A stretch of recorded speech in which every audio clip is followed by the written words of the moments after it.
Bueno, entonces tenemos el tema número 4, que va a ser la evolución. Entonces vamos a iniciar con el origen de la vida, ¿cierto? Entonces se han tratado de generar diferentes teorías para explicar cómo se ha originado la vida en el planeta, iniciando con la teoría del creacionismo, ¿no? Que nos dice pues que la vida fue creada por Dios y este tipo de cosas, pero no es la única. Vamos a tener diferentes teorías que nos van a ir explicando en qué consiste esto, ¿cierto? Desde el inicio de la humanidad y a través del tiempo, siempre digamos que la humanidad se ha preocupado por entender de dónde viene el origen de todas las cosas y sobre todo pues el origen de la vida, ¿cierto? Del universo, pero sobre todo el origen de la vida, cómo se fue dando pues este proceso. Vamos a ver primero la generación espontánea, ¿cierto? Ya vamos a tener varias teorías donde nos dicen inicialmente que la vida provenía de la nada, que se generaba espontáneamente de la nada. Y esto pasaba porque la gente a veces veía que, eh, digamos, de materia muerta aparecía la vida. Por ejemplo, se dejaba un pedazo de carne en cualquier espacio y cuando se iba a ver aparecían larvas y luego moscas. Entonces se suponía que de materia no viva, materia inerte, como por ejemplo la carne muerta, podría aparecer la vida, ¿cierto? Pues era simplemente que se visualizaba y a partir de eso entonces se generaron esas hipótesis, ¿cierto? Falsas pues para la época actual. Esa idea de generación espontánea, de que la vida se genere de una forma, eh, digamos, de la nada, se inicia en la antigua Grecia y está basada pues en lo que les comentaba ahora, en la carne en descomposición, que parecía que nacían de allí o surgían de allí gusanos y larvas. Luego hablamos de Lázaro Spallanzani, demostró en un frasco que estaba completamente tapado, completamente cerrado, que contenía, digamos, un caldo de carne que allí no aparecían microorganismos, mientras él estaba, pues, digamos, con acceso de aire o acceso de otro tipo de cosas. Entonces, lo que se hizo fue que si se metía el caldo de carne, un pedazo de carne en determinado envase, y este se tapaba y se sellaba muy bien, es decir, estaba herméticamente encerrado, pues allí no iba a surgir ningún tipo de vida. Muy bien. Y luego, pues aparece Luis Pasteur, que en este caso es lo más importante. Luis Pasteur, un científico muy importante de la época. De hecho, hoy en día todavía conocemos el proceso de la pasteurización. Ustedes escuchan mucho la pasteurización de la leche. Él demostró y le dio carpetazo final a la teoría de la generación espontánea. Y el experimento que él hizo, que lo podemos apreciar aquí en la imagen que se encuentra a la izquierda, como dice el texto, él lo que hizo fue que puso un frasco con un cuello normal, cuello digamos estirado, y tenía pues acceso al aire, ¿no? Hoy en día sabemos que en el aire podemos obtener microorganismos que pueden acceder a este tipo de alimentos para poder obtener energía de allí. Entonces lo que él hizo simplemente fue un experimento donde puso la carne con un, digamos, un instrumento o un recipiente con cuello recto y otro, como lo llamó él, con cuello de cisne. Entonces lo que hizo fue inclinar el cuello de manera que lo que entrara se quedara ahí, no llegara hasta el caldo de la carne. ¿Qué puede mostrar él?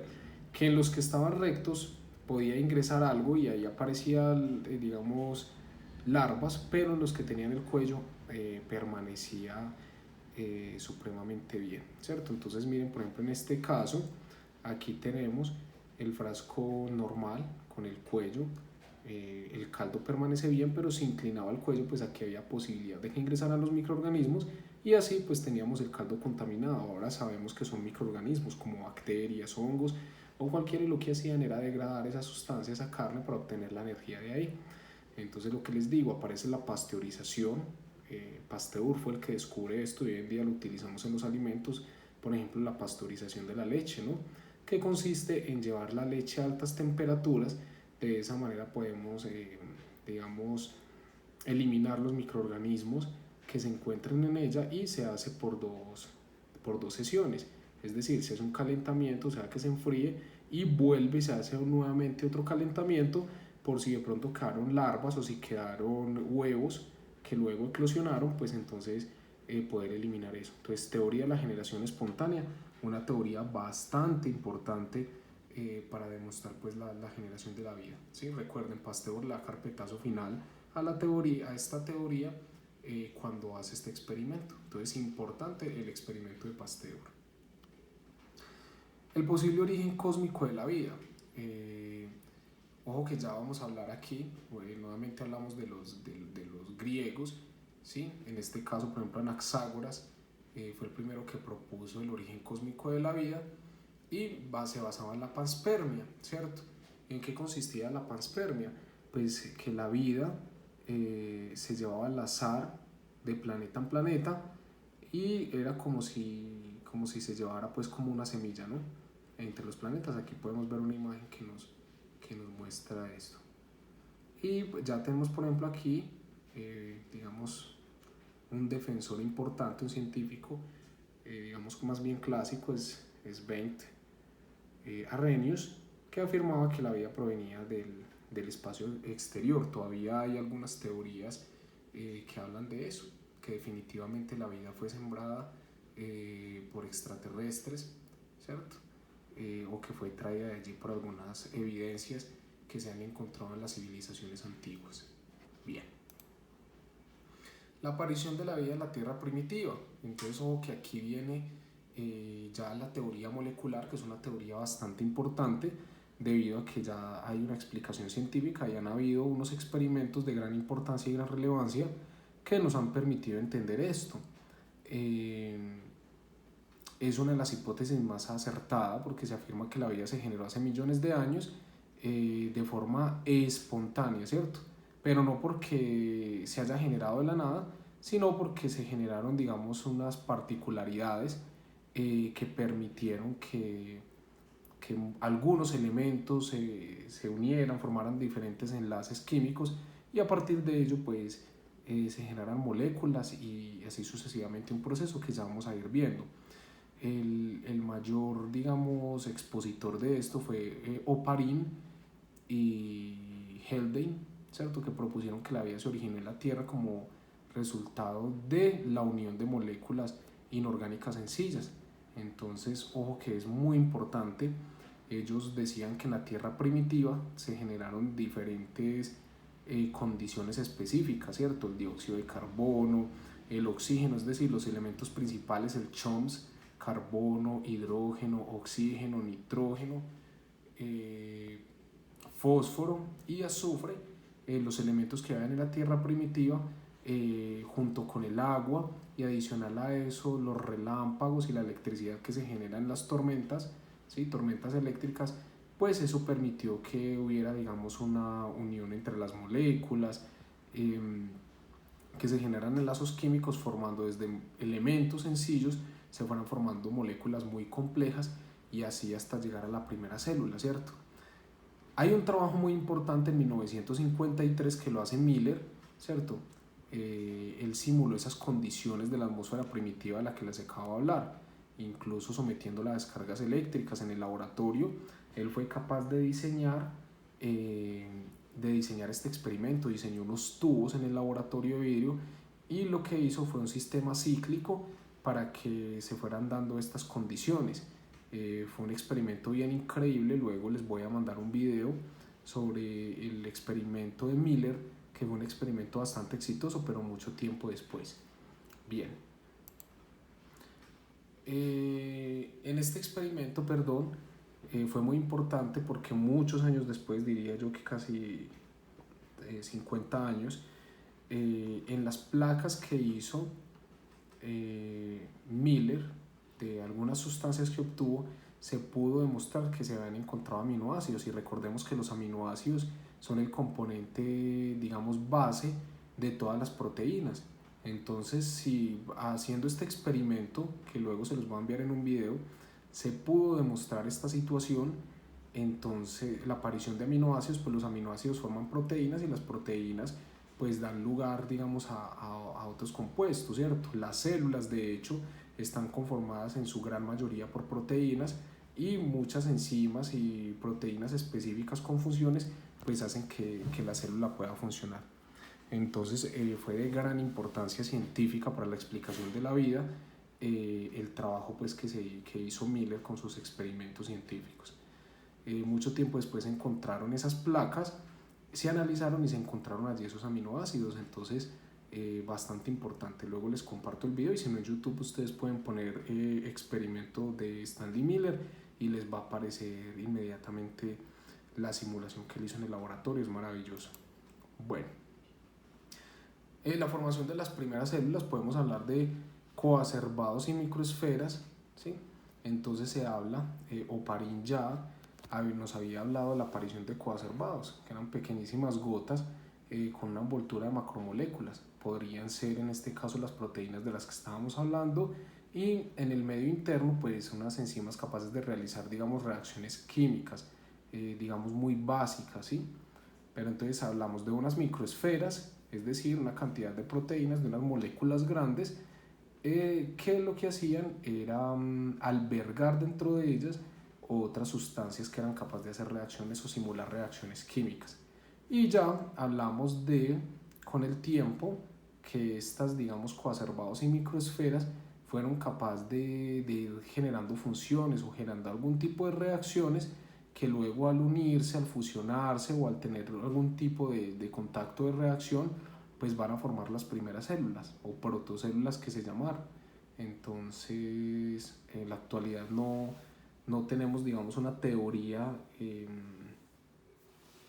nos diga a ciencia cierta cómo se dio la primera célula, pero se piensa que los primeros organismos eran procariotas, así como las bacterias, ¿sí? Las cianobacterias, en este caso filamentosas, que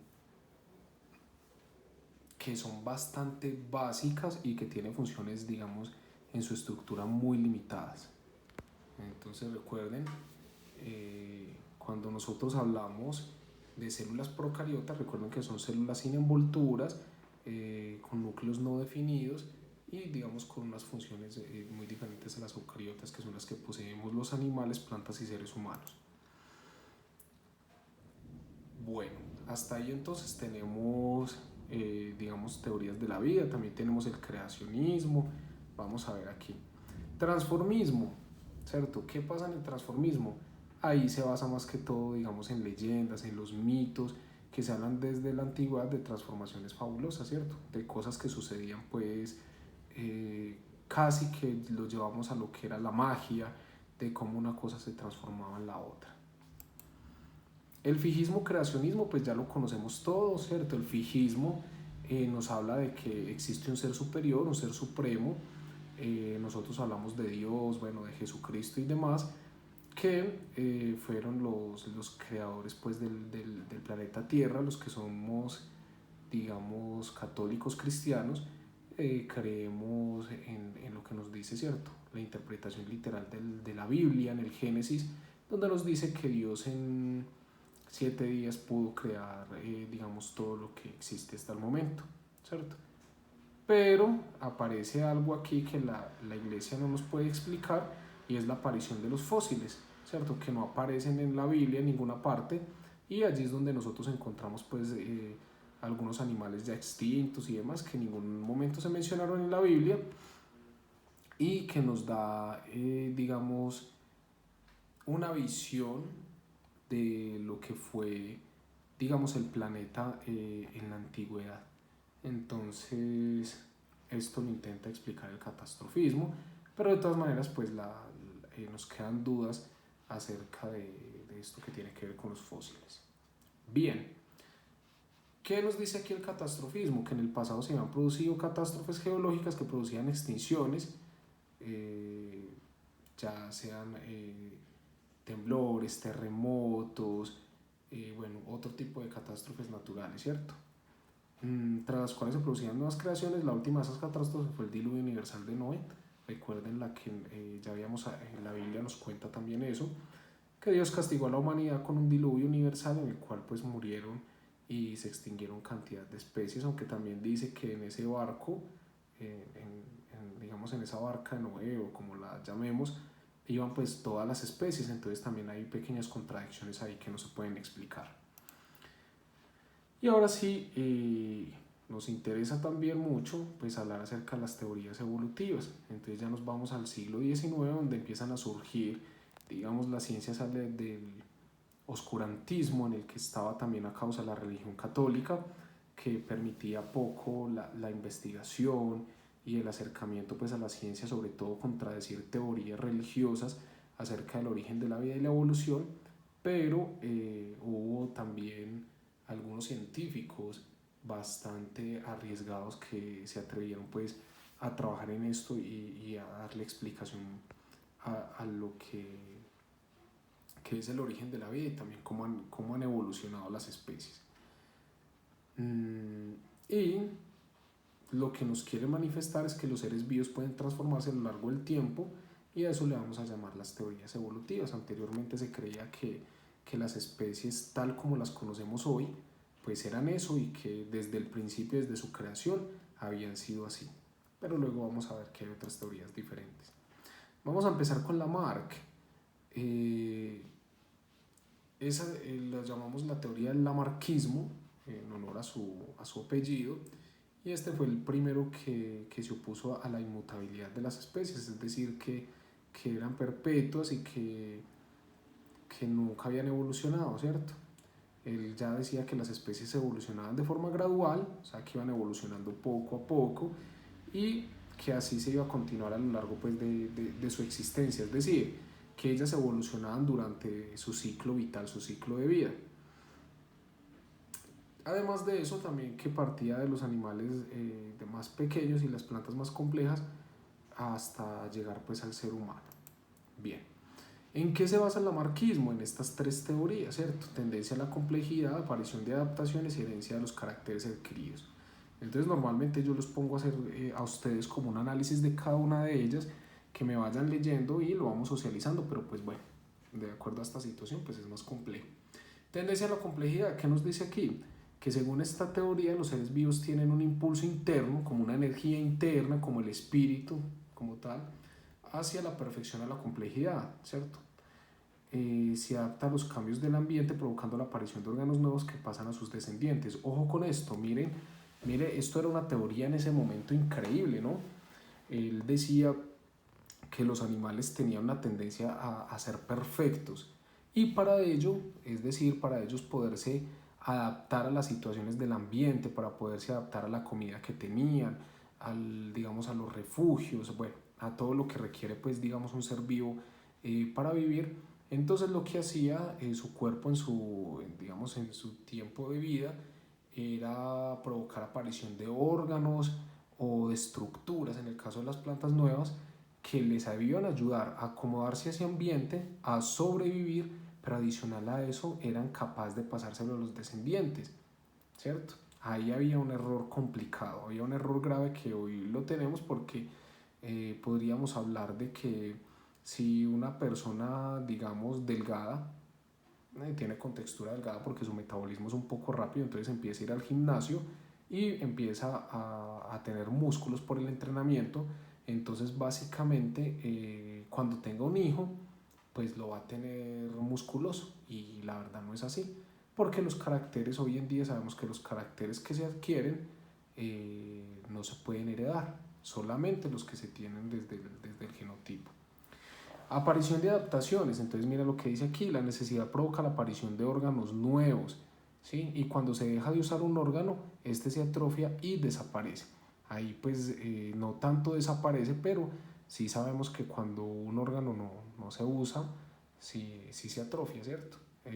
Estamos hablando especialmente de los músculos, no un órgano en general, porque tenemos órganos que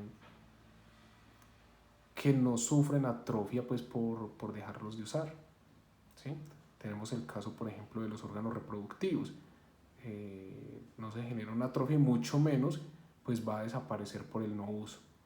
Entonces ahí se trata de la hipótesis del uso y desuso y nos dice que la función crea el órgano y el órgano que no se utiliza se atrofia, ¿cierto?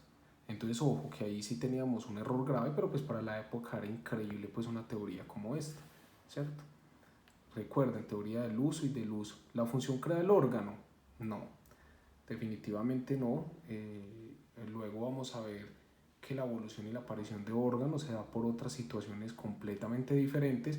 Y pues imagínense ustedes que nosotros, digamos, tuviéramos la necesidad de volar, entonces nos salieran alas, ¿cierto? O tuviéramos la necesidad de trepar árboles y entonces a los días nos salieran garras, ¿sí?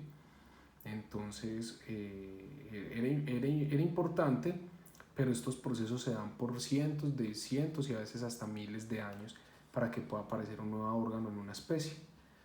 Y la herencia de los caracteres adquiridos nos dice pues que los caracteres que uno adquiere, es decir, que se van generando, que digamos uno trabaja durante la vida, pues se conservan en el organismo y yo podría transmitírselos a la descendencia.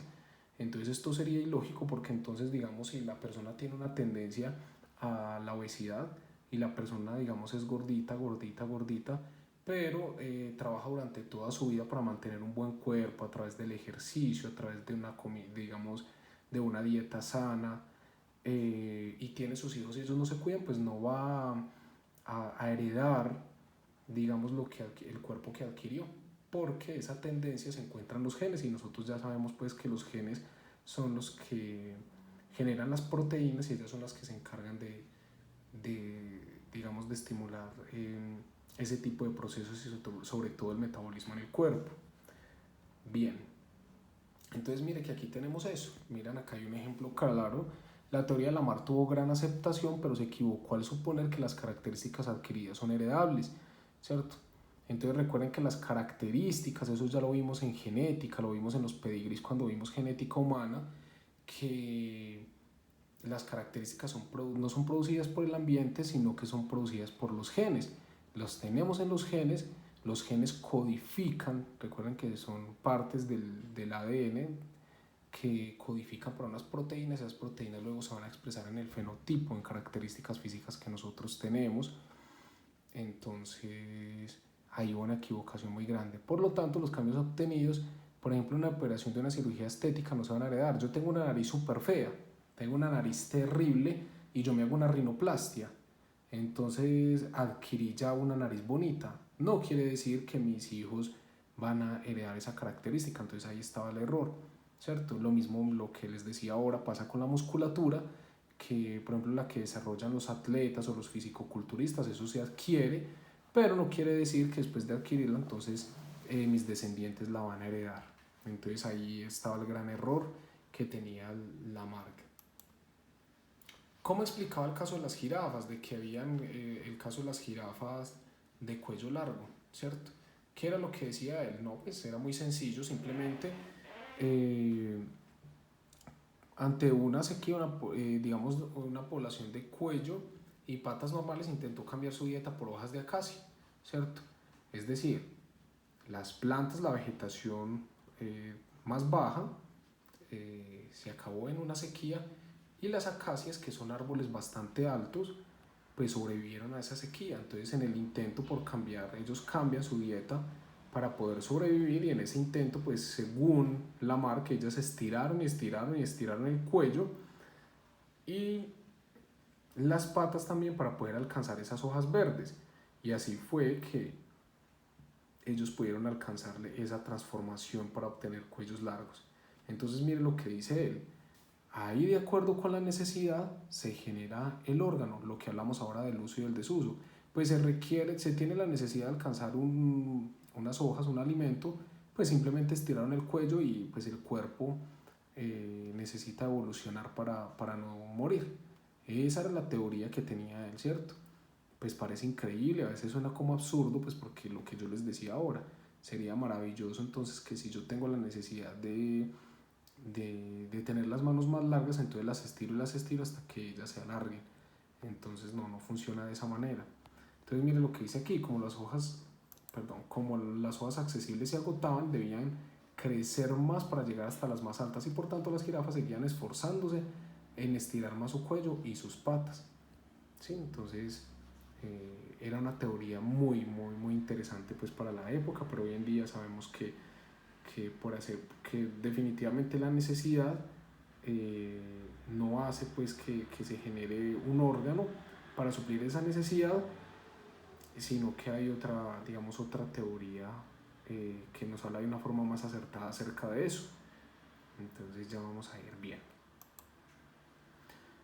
Aquí tenemos una explicación de la mar y el caso de las jirafas.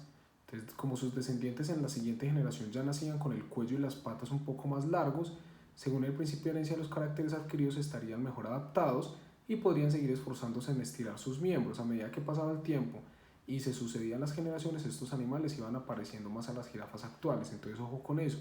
Recuerde que Lamarck creía en la herencia de los caracteres adquiridos, es decir, que si una jirafa estiraba el cuello ya le había crecido, digamos, 2 centímetros, pues su hija iba a heredar, o sus hijos iban a heredar esa característica, y pues ellos seguían estirándose y estirándose, pues las jirafas iban a parecer más a las jirafas que conocemos ahora, porque antes no eran de cuellos largos como los conocemos hoy en día. Bien, entonces aquí tienen un resumen que les sirve para el libro, donde manifiesta síntesis de la teoría de la evolución de Lamarck, las 3 postulados importantes: tendencia natural hacia la complejidad, el desarrollo de las adaptaciones al medio, la función crea el órgano y herencia de los caracteres adquiridos. Ahí están los 3 puntos más importantes. Y nos adentramos entonces a trabajar con Darwin, ¿sí? Teorías de la evolución según el darwinismo. Entonces aquí vamos a tener a Darwin y a Wallace, ¿cierto? Son los padres de la teoría evolutiva que se acepta actualmente y que ha sido, digamos, modificada por conocimientos actuales, sobre todo conocimientos sobre la biología molecular, que ya nos han dado pues indicios de otras cosas bastante importantes, la filogenia molecular, que ha, digamos, complementado mucho la genética y nos han permitido pues entender bastante la evolución. Y pues se habla mucho de Darwin, todo el mundo conoce a Darwin, pero Wallace al mismo tiempo encontraron la misma situación, pero el trabajo de Darwin fue muy importante, digamos, porque fue muy apoyado por los gobiernos y demás, y el trabajo que él hizo fue, digamos, un trabajo exquisito, con muchas situaciones que ya vamos a ir viendo. ¿Qué pasó con Charles Darwin? Bueno, comenzó su carrera de medicina en la Universidad de Edimburgo a los 18 años y él había iniciado pues sus estudios eclesiásticos, es decir, que quería ser cura, pero pues finalmente los abandonó para dedicarse a la ciencia. Y a los 22 años, hasta sus 27 años, viajó alrededor del mundo en el Beagle. Ojo que esto es muy importante, y cuando nosotros estamos en clase yo les muestro un documental que los invito a que lo vean, digamos, el viaje de Darwin en el Beagle, y él lo que hizo fue visitar diferentes islas. Estuvo en las Maldivas, los Galápagos, Tahití, Nueva Zelanda, Australia, Mauricio, y en ellas fue que pudo hacer grandes investigaciones acerca de la evolución de las especies, y también acerca de la diversidad. Ojo, durante 20 años o más de 20 años él hizo investigación y pudo recoger pues las evidencias que eran muy importantes para poder demostrar las teorías que él fue formulando acerca de la evolución de las especies. Bueno, aquí podemos ver un mapa, ¿cierto?, sobre el viaje que él hizo, ¿cierto?, casi por todo el mundo. Aquí recuerden que el planeta pues es redondo, obviamente aquí, de Australia, isla, aquí creo que es Mauricio, y pues aquí volvemos nuevamente al océano Atlántico, ¿no? Entonces, ojo con esto, porque aquí van a ir viendo ustedes el proceso que le hizo, miren, desde Inglaterra, ¿cierto? Baja aquí hasta Sudamérica, da toda la vuelta, ¿cierto? Pasando por Brasil, ¿cierto? Aquí ya vamos a tener la Argentina, ¿cierto? Se subió por Chile, y mire aquí tenemos otros países. Aquí tenemos Paraguay, aquí tenemos Bolivia, ¿cierto? Subiendo digamos, nos vamos a los Galápagos, Tahití, y ya damos la vuelta aquí. Llegamos a Australia, varias partes de Australia, y ya van viendo ustedes hasta en Sudáfrica el recorrido que él fue haciendo. Perdón. Y aquí, acá están los colores, acá nos dicen entre qué años estuvo en qué partes. Entonces miren, un viaje tan espectacular en un barco en la época, eso era increíble, ¿cierto? Entonces entre el 31 y el 36 se realiza esta expedición científica, dándole la vuelta al mundo pues en el barco El Vigo. Los invito a que vean este documental, es espectacular, es increíble. ¿Qué se da cuenta de él? Especialmente en los Galápagos, ¿cierto? En el Océano Pacífico, frente a Sudáfrica, quedó muy impresionado porque lo que hace él es que ingresa digamos, a esta isla, y él lo que encuentra es varios tipos de pinzones. Los pinzones son una especie de aves, y él empezó a hacer digamos, mientras él anduvo por estas islas, veía que todos eran pinzones, pudo determinar que eran pinzones, pero tenían una característica específica, y era que sus picos todos eran diferentes. Entonces ahí pudo observar estas diferencias y empieza a hacer una investigación de por qué tienen picos diferentes. Entonces era la misma especie, pero con picos diferentes. Y luego, con el tiempo, pudo determinar él 3 especies de pinzones diferentes, y que este tipo de pico se daba era por el tipo de alimentación que tenían los pinzones, ¿cierto? Entonces, dependiendo el pico, si era un pico como el de un colibrí, pues es porque está diseñado para adquirir el néctar de las flores, o si era un pico como el de este tipo, mucho más ancho y puntudo, ¿cierto? Como, no sé, digamos el de una lora o algo así, pues era para consumir semillas, y así sucesivamente, ¿sí? Dependiendo del tipo de alimento, pues las aves fueron evolucionando hasta configurarse con un tipo de pico diferente. Aquí los tenemos, los pinzones de Darwin.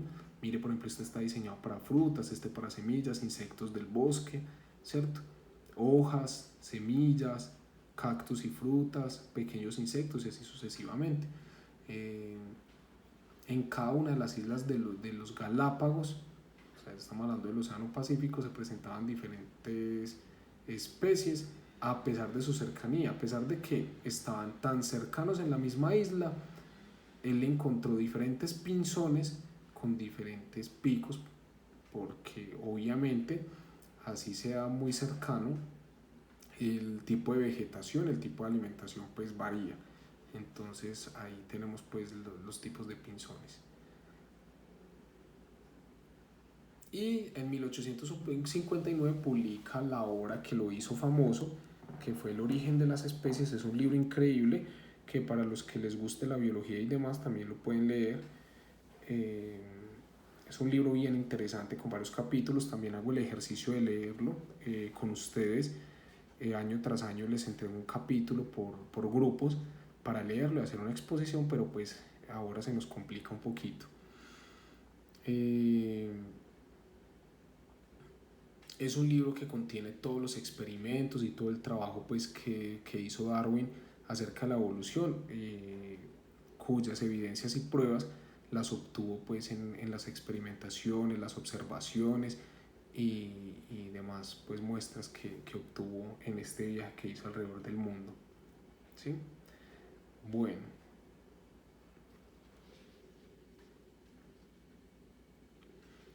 aquí tenemos la síntesis de la teoría de la evolución de Darwin, pero ya la vamos a mirar. Ojo: elevada capacidad reproductiva desde las especies, variabilidad de la descendencia y selección natural de los más aptos. Entonces vamos a ir viendo una por una, porque esto sí es bastante importante.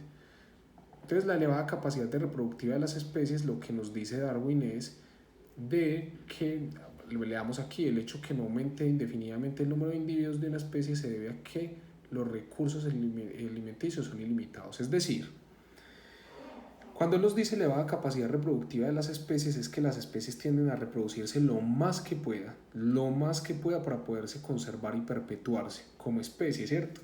Entonces se van a reproducir y se van a reproducir y se van a reproducir. ¿Qué es lo único que va a limitar la reproducción de una especie? Que los recursos alimenticios, es decir, que la comida que ellos tengan en el área donde se están reproduciendo sean limitados. Si se acaba la comida, pues incluso la especie se puede extinguir. Entonces, lo único que puede limitar la reproducción, digamos, elevada o perpetua, como la que queramos llamar, de una especie, lo único que podría ser, sería que se acaben, digamos, los recursos alimenticios. Ahora, variabilidad de la descendencia. ¿Qué nos dice acerca de esto? Los descendientes de los organismos que se reproducen sexualmente son distintos entre sí. excepto los gemelos univitelinos. Unos están mejor adaptados que otros a las características del ambiente para desarrollar las funciones vitales. Ojo, ¿qué quiere decir esto? Ustedes ya saben que genéticamente, desde la biología molecular, todos los organismos que nacen son diferentes. Entonces, ¿qué nos permite la variabilidad de la descendencia? Que haya diversidad, ¿sí? Que a pesar de que sean hijos de, digamos de la misma mamá y del mismo papá, o de, una cría del mismo cruce, que esos hijos no van a ser iguales, que van a tener diferencias, que van a tener diferentes capacidades, que van a ser diversos, excepto pues los gemelos obviamente, pero vamos a ver que esas adaptaciones, esas diferentes características, pues le va a permitir la sobrevivencia, digamos, a una especie en unas condiciones específicas que a otra, ¿cierto? Entonces, por ejemplo, por eso conocemos diferentes capacidades. Una persona, o una especie que es capaz de sobrevivir en el frío y otra en el calor, pues precisamente se da esa variabilidad para que pueda haber supervivencia. Selección natural de los más aptos. Esto pues es una teoría muy importante que todos hemos conocido, ¿cierto? La selección natural.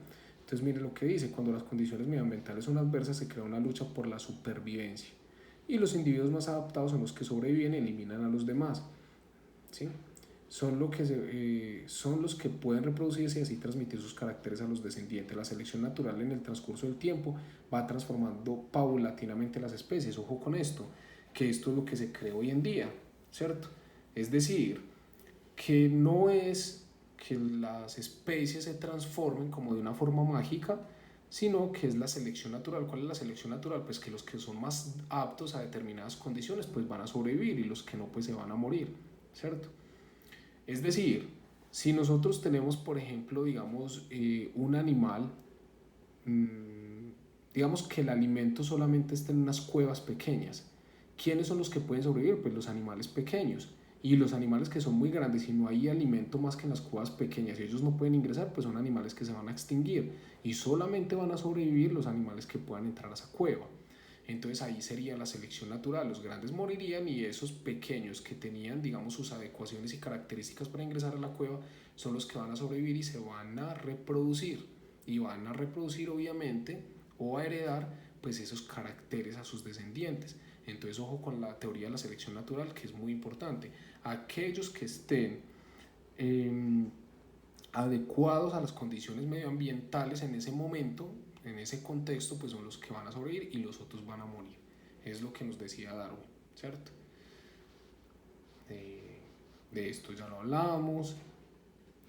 Las bases del darwinismo las acabo de explicar cada una. Ojo pues que estas las tenemos que tener claras: elevada capacidad reproductiva, ¿cierto? Se reproducen ilimitadamente o perpetuamente hasta que se acaben los recursos. Variabilidad de la descendencia, pues que haya diversidad con la intención de que la especie sobreviva ante determinadas situaciones en la adversidad. Y por último, la selección natural, que nos permite saber o definir más bien naturalmente quién puede sobrevivir y quién no a determinadas condiciones.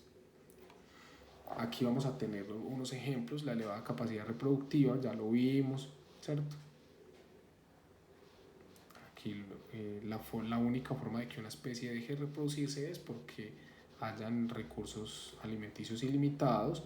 La variabilidad de la descendencia, entonces mire, por ejemplo en este caso jirafa, ¿cierto? Vamos a tener unas jirafas enanas, unas medianas, unas grandes, incluso ocurre en los humanos. En los humanos, en una misma familia, ustedes ven que puede haber un hermano bajito y un hermano muy alto, ¿cierto? Entonces, básicamente esa es la variabilidad de la descendencia. Si sean hermanos, van a ser, digamos, diferentes en determinadas características. Y la selección natural, ¿cierto? Que ya también la acabamos de hablar, ¿cierto? Entre los miembros de una especie se establece una lucha por la supervivencia, sobre todo si los recursos son escasos por la superpoblación. Solo los más adaptados consiguen sobrevivir y reproducirse. Muy bien. Entonces, ojo, nuevamente, variabilidad genética, ¿cierto? Capaz de adaptarse a su medio natural. Y ojo con esto, las variaciones hacen que cada uno tenga distintas capacidades para adaptarse a su medio natural, reproducirse exitosamente y transmitir sus rasgos a la descendencia. Ojo, al paso de las generaciones, los rasgos de los individuos que mejor se adaptaron a las condiciones naturales se vuelven más comunes y la población evoluciona. Es decir, esas especies con esas características que permitieron adaptarse, a eso le vamos a llamar evolución, porque son los que van a permanecer y los que no se adapten pues van a morir. A eso es lo que nosotros vamos a llamar selección natural. ¿Cómo explica Darwin el caso de las jirafas? Aquí lo vamos a tener, a ver si en alguna parte nos aparece. No me apareció, qué pena. Aquí lo tenemos. En un principio existiría una población de jirafas de cuello y patas de longitud normal. Algunos de ellos que tenían el cuello y las patas más largas, variabilidad genética, podrían alimentarse de las hojas de acacia. Ojo con esto. ¿Qué pensamos? ¿Cómo lo explica Darwin? Como hay variabilidad genética, pues íbamos a tener jirafas enanas, digámoslo así, jirafas medianas de cuello y patas medianas y jirafas de cuello y patas altas, que posiblemente si en ese tiempo habían, digamos, la vegetación era muy baja, pues la gran mayoría de ellas obviamente iban a ser enanas porque estaban al alcance de los recursos. Cuando se da una sequía y digamos todas las plantas bajas empiezan a secarse o a desaparecer, pues lo único que nos queda es la acacia, y la acacia pues es una planta muy alta, entonces como había diversidad de jirafas, existían jirafas grandes, jirafas altas y de cuello largo, pues estas jirafas fueron las que se pudieron alimentar. ¿Y cómo se da la selección natural? Pues las que eran pequeñas no pudieron sobrevivir, entonces desaparecen y las únicas que pueden permanecer son las jirafas altas. Pues estas jirafas de cuello largo y patas altas son las que se pueden reproducir y así sucesivamente evolucionaron porque fueron las más adaptadas. Entonces básicamente lo que sucede es que las jirafas que eran pequeñas no pudieron alimentarse, no pudieron acceder al recurso alimenticio y estas se extinguieron, mientras que las jirafas de cuello largo y patas altas pudieron acceder a las acacias y fueron las que permanecieron, las que se adaptaron a esta situación de que no hubiese, digamos, vegetación baja y son las que pueden permanecer. A eso es lo que nosotros le llamamos selección natural y por eso pudieron sobrevivir, por ser las mejores adaptadas a las condiciones del ambiente en ese momento. Si las condiciones cambiaran, ¿sí? Y se reversara esa situación, pues la situación sería muy diferente. Es decir, donde se acabaran las acacias y los árboles altos y solo tuviéramos vegetación baja, pues se podría reversar esa evolución y podríamos decir que las jirafas de patas cortas y cuello corto serían las que se empiecen a reproducir ahora. Y aquí lo que nos dice que debido a la teoría de la evolución y especialmente sus ideas que proponía de manifiesto la relación evolutiva entre el hombre y el resto de los primates, Darwin ha sido frecuentemente parodiado. Aquí ustedes lo pueden ver, ¿cierto? Digamos una imagen de la cara de Darwin con el cuerpo de un simio. Y pues obviamente se desató una gran polémica, no solo científica, sino también social, pues porque hasta la época todavía se creían en teorías, digamos, muy religiosas, en el creacionismo, y esto entra pues a generar otro tipo de situaciones y pensamientos. Y ya pues empezaríamos a trabajar el neodarwinismo, pero como yo les dije, ya en la próxima entrega trabajaríamos esto. Pues básicamente son las teorías de la vida, el lamarquismo y el darwinismo. Los invito a que puedan ver, miren en YouTube un video corto acerca del experimento de Miller. Es muy interesante. También si pueden ver el viaje de Darwin en el Beagle, es muy chévere, un documental completo de Darwin en YouTube, si ustedes lo quieren ver, lo quieren visualizar o si quieren les paso también el link. Y bueno, que sepan muy bien sobre todo de esto que vimos, que sepan manejar muy bien todo lo que es digamos, los postulados del lamarquismo y los postulados del darwinismo. Entonces hasta aquí muchachos, recuerden el trabajo del libro, hasta aquí la idea es que ustedes hagan una hojita bien organizadito porque luego nos va a caer el libro como una evidencia y la próxima entrega hacemos las otras páginas que nos quedan faltando, las restantes, y ahí sí podemos unir el libro, lo podemos coser, lo podemos engrapar, argollar, bueno, cada uno ha hecho unos trabajos muy bacanos, muy increíbles, muy bonitos. Entonces los invito a que hagan un libro bien organizado, luego les voy a pedir fotos y con eso ya terminaríamos pues lo que es el segundo periodo académico. Un abrazo, Dios los bendiga.